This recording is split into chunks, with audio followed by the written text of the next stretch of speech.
All right, welcome back to another final boss, final thoughts. This time we are talking about Black Myth Wukong.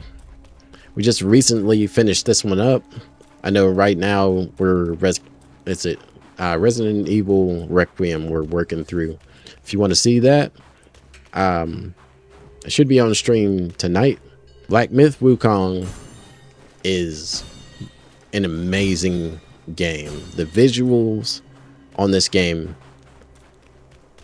the trees, the snow, the fire, the lava, the diverse look of all the enemies, the way that each chapter had a cohesive theme for the bosses. Each chapter had an overarching like theme, whether it be like multiple bosses or like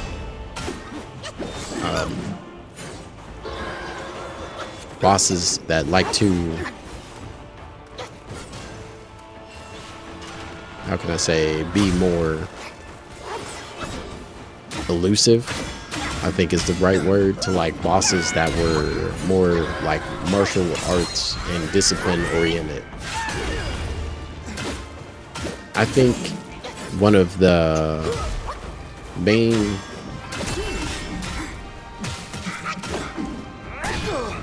things, one of the main things the developers did correctly was to tweak the movement so you never feel like you're out of a fight. You always feel like you're in that thing.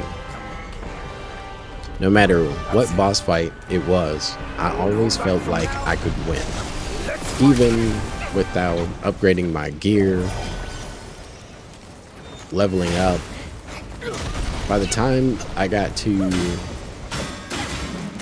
Yellow Long, I was like, I don't even need level ups.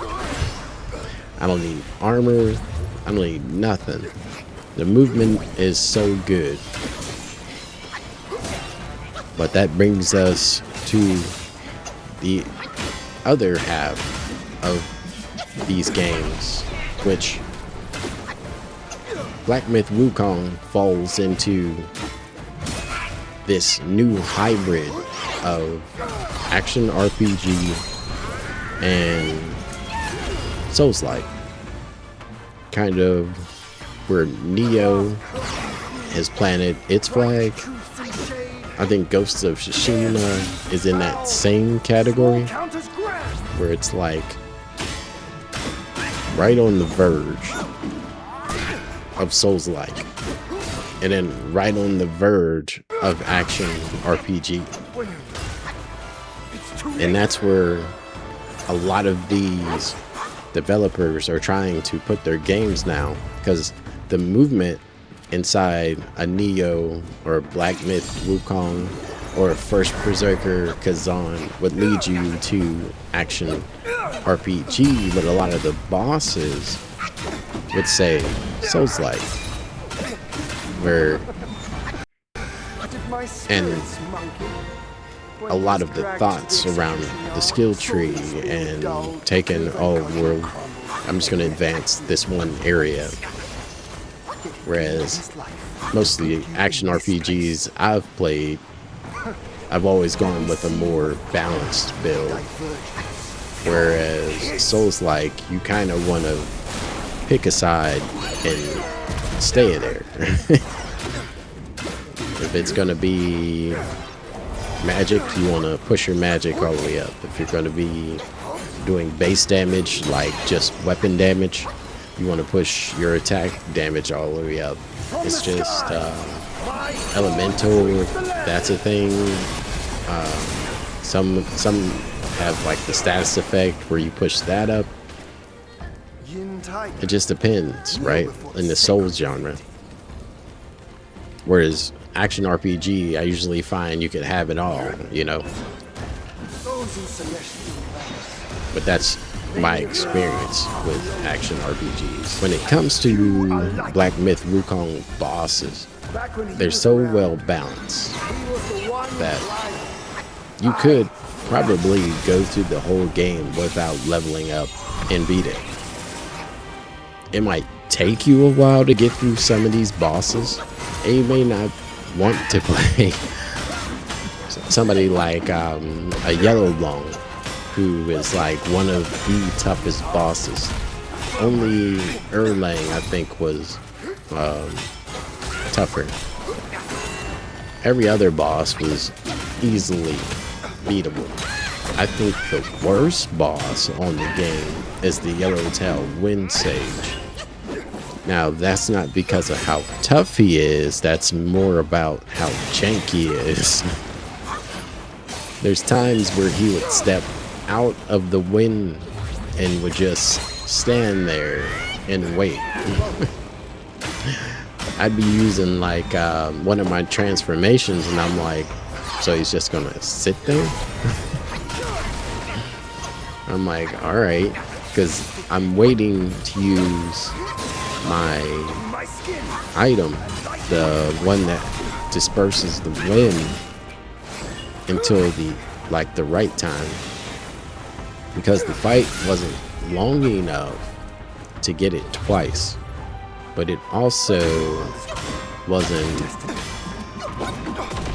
short enough to use it early. So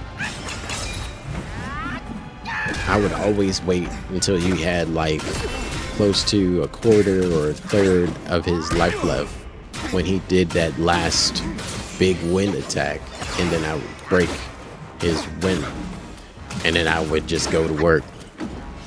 Once I got that kind of combination down, it was kind of easy. There was way more depth than even I knew.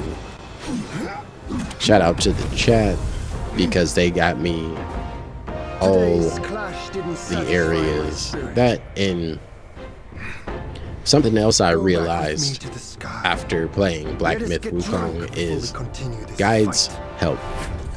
Like,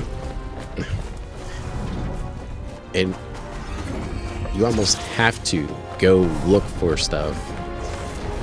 And I knew this about like games that we're gonna play later, like Elden Ring, that I was gonna have to look up guides and figure out what places to look first and what to avoid, what weapons to use, what magic is good. But something like Black Myth Wukong, you can kind of pick your flavor and win with it. So I was like, well, do I really need a guide? Yes, you do. I missed so much, so many secrets, so many little hidden items, things that I was like, oh yeah, I'll have to come back for that, and completely forget that I had to go back for that. Between like the little hand drum and finding the secret boss for that, the watermelon patch and finding that secret boss. I'm trying to think, what other ones did I use the guide for?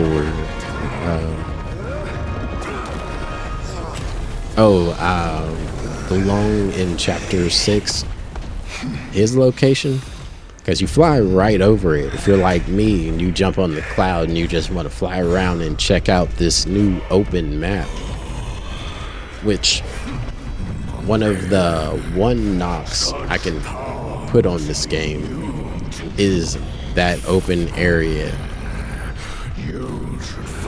Games like Red Dead 2, where it's like vast space, you have to find a good feel for the amount of enemies that need to be there. Now, I understand that there was a decent amount of bosses in this area, but I only ran into the guards with the armor like maybe 3 times. No matter how much ground I was covering, running around on the ground or in the air. I ran into him with the frog boss that's close to the deer, and like one other random spot I ran into him. But other than that, nothing. Zip. The only thing there were like the handful of bosses that I took out.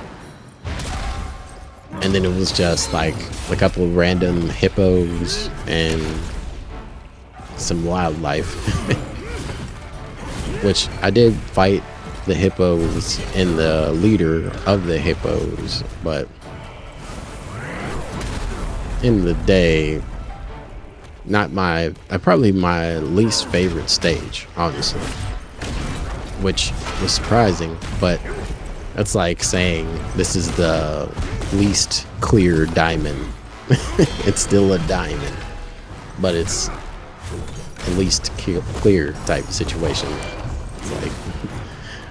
It's like saying a high quality diamond, bro. It's a diamond. And I think the only other real knock I can put on this game, the Wukong fight doesn't need 5 health bars. It just doesn't. Especially if you got the good enemy, just skip the first 3 rock monkeys. Don't need them. Just go right to Wukong with the armor. Skip it.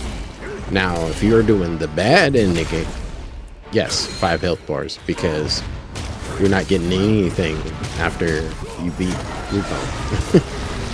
So yeah, you should get 5 health bars for that. Because honestly, after beating Erlang,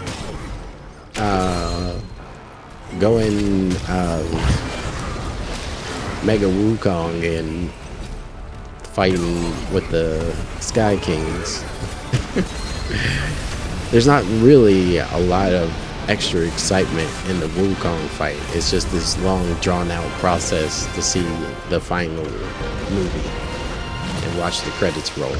I think the game itself is geared towards second and third playthrough.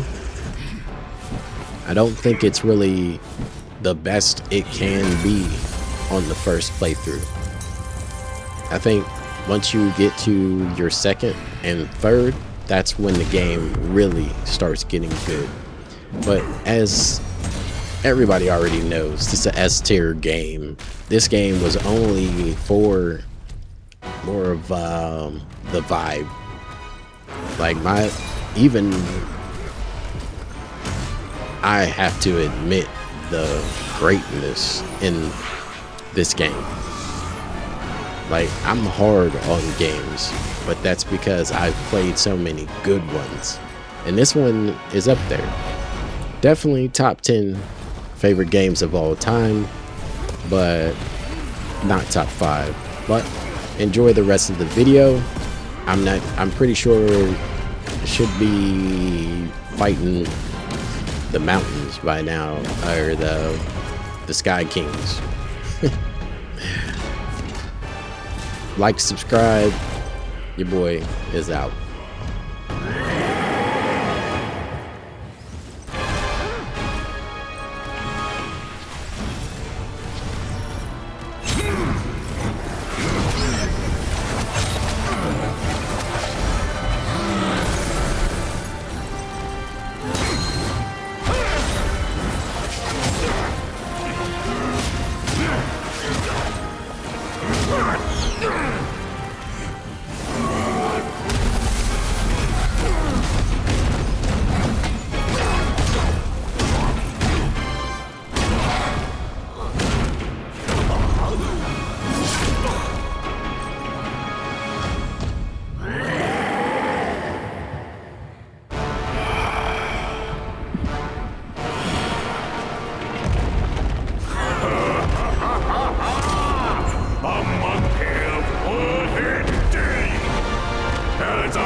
entities! Our battles always wear down my edge.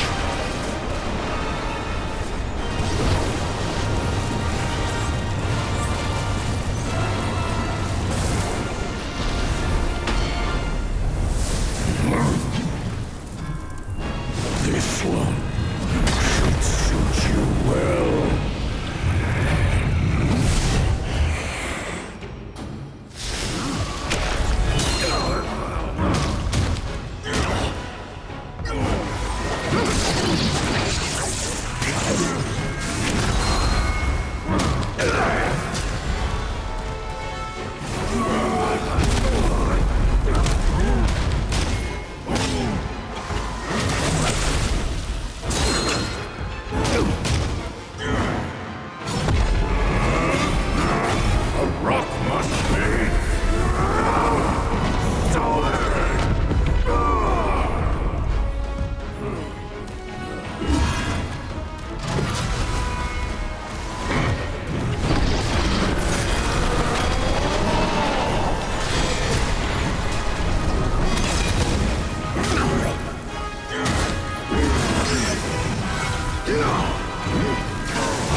I hear tell this Yao Guai is... I rank 1,000-fold above that king.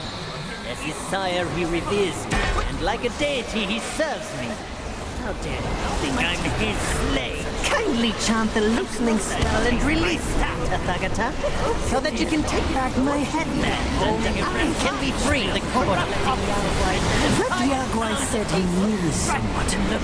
Surely he's no mere mortal. He must be somebody from the court. Great.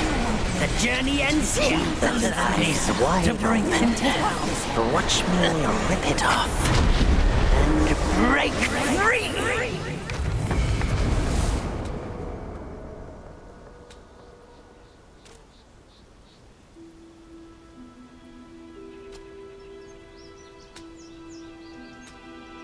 The win is his.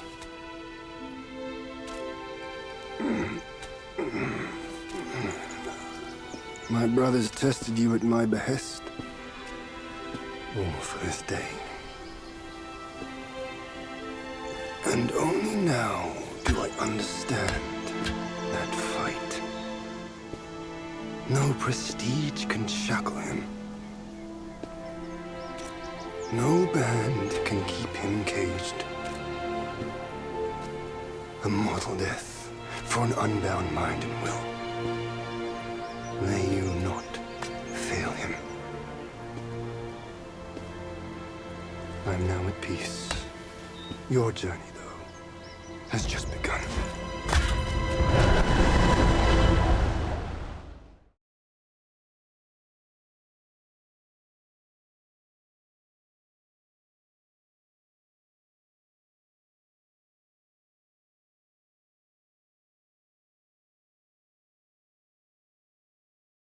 Say, what's to come of Destiny if he steps out of that mural? I make a living by reading what was written. The signs alone tell what's to come. What's to come is what's not yet written. No one can read what's not written. Destiny is written in what's done. What's done shapes what's to come, not escape. It's all written for me, if only I uncover all that occurred. So? There really is something even you cannot read. That's good. Very good.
You must have heard tales about him.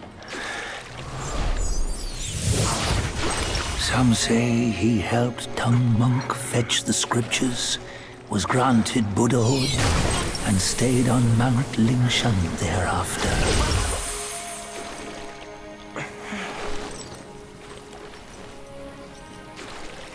Some say it was not him who was granted Buddhahood. The real him was already dead on the journey to the west.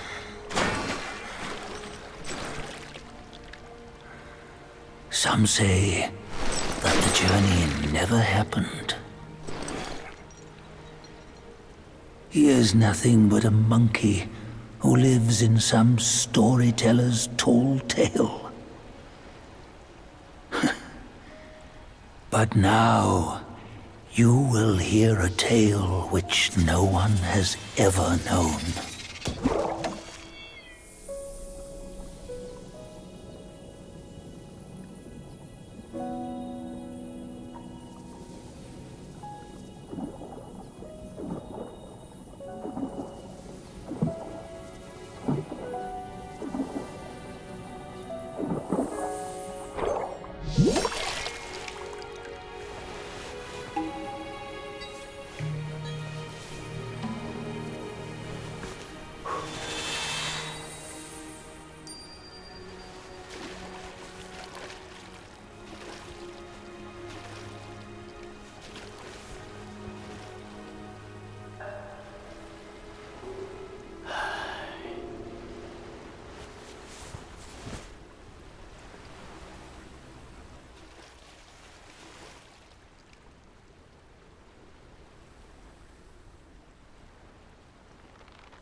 What does it matter if you become a Buddha?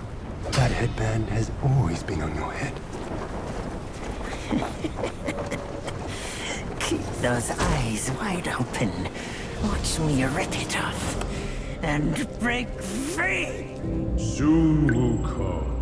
When you defied the Celestial Court, I had to seal you beneath the mountains with my immense power. Yet, after enduring punishment, you embraced the dark, uplifted good against evil, and subdued Yao Guais throughout the journey. For your contribution, I now bestow upon you the title of Victorious Fighting Buddha.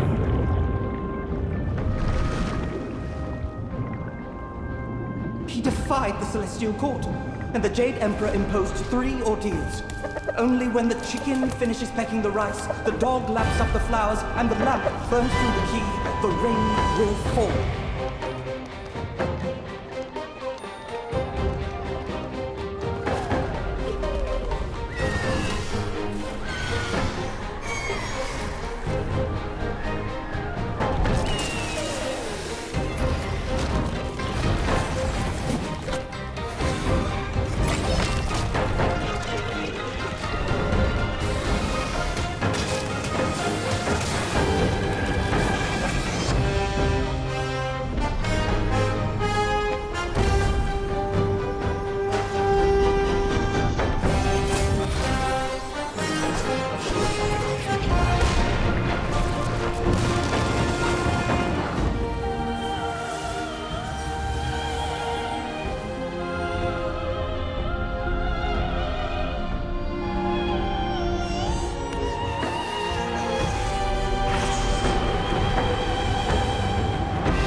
One final toast before we crash the Celestial Palace!